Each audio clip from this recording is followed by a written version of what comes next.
Hello guys. BHU में PhD की 1700 सीटें भरी जाएंगी और इसमें नवंबर से दाखिले होंगे। जल्द इसके लिए बुलेटिन आएगा और ये 1 नवंबर से 7 नवंबर के बीच में आ सकता है। कभी भी आवेदन की डेट डिसाइड हो सकती है इसी पीरियड में। पहली बार कर्मचारियों को भी इसमें प्रवेश परीक्षा देनी होगी। अब तक जो था वो बीएचयू के कर्मचारियों को प्रवेश परीक्षा से छूट थी पीएचडी की, और उन्हें प्रवेश परीक्षा नहीं देनी होती थी।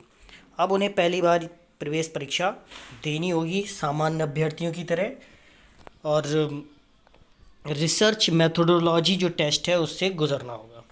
तो बात करते हैं हेडलाइंस की। बीएचयू में पीएचडी की 1700 सीटें भरी जाएंगी। खाली सीटों का ब्यौरा विभागवार तैयार करा लिया गया है। इसकी सूची परीक्षा नियंत्रक कार्यालय को भेज दी गई है। दाखिले का बुलेटिन जल्द ही जारी होगा। कितनी सीटें भरी जाएंगी इसमें? 1700 सीटें, ठीक। और इसकी सूचना परीक्षा नियंत्रक कार्यालय को, जो बीएचयू के हैं, उनको भेजी जा चुकी है। दाखिला प्रक्रिया नवंबर से, जैसा कि मैंने बताया भी आपको कि नवंबर से शुरू हो सकती है। पहले सप्ताह से ही ये शुरू हो सकती है और ऑनलाइन फॉर्म उसमें लिए जाएंगे।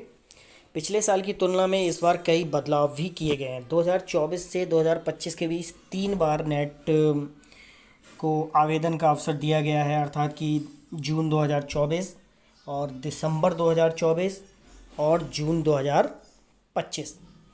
तो इन 3 सेशन के अभ्यर्थी जो उसमें शामिल होंगे, तो जब 3 सेशन के अभ्यर्थी शामिल होंगे तो इससे आवेदकों की जो संख्या है वो काफ़ी ज़्यादा बढ़ने की उम्मीद है।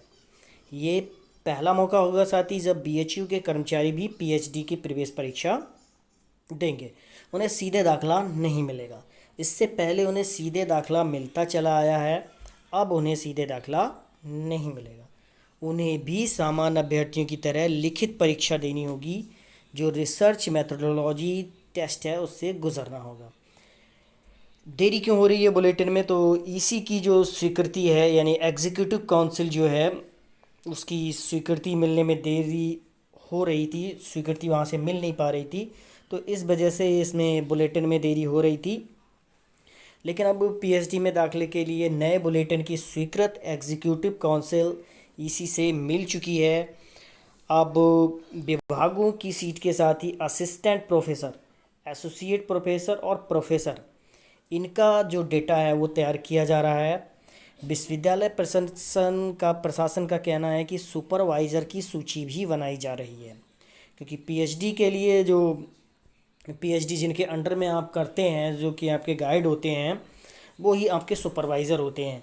तो उनके अंडर ही आपको पीएचडी करनी होती है। तो उनके लिए उनकी सूची बनाई जा रही है इसके लिए, और उन सूची के लिए असिस्टेंट प्रोफेसर, एसोसिएट प्रोफेसर और प्रोफेसर का पूरा जो डेटा है वो तैयार किया जा रहा है। और ये जैसे ही ये सूची बनती है, उसके साथ ही दाखिले की प्रक्रिया को बढ़ाया जाएगा। दाखिले की प्रक्रिया पूरे होते ही फिर उसके बाद सुपरवाइज़र के नाम जो हैं वो तय कर दिए जाते हैं। यूजीसी की नियमावली के हिसाब से असिस्टेंट प्रोफेसर, एसोसिएट प्रोफेसर और प्रोफेसर को शोधार्थी दिए जाएंगे, अर्थात जो भी स्टूडेंट्स जो हैं जो पीएचडी करेंगे वो या तो असिस्टेंट प्रोफेसर के अंडर पीएचडी अपनी करेंगे, या एसोसिएट प्रोफेसर के अंडर, या प्रोफेसर के अंडर अपनी पीएचडी करेंगे। वही आपके सुपरवाइज़र होंगे।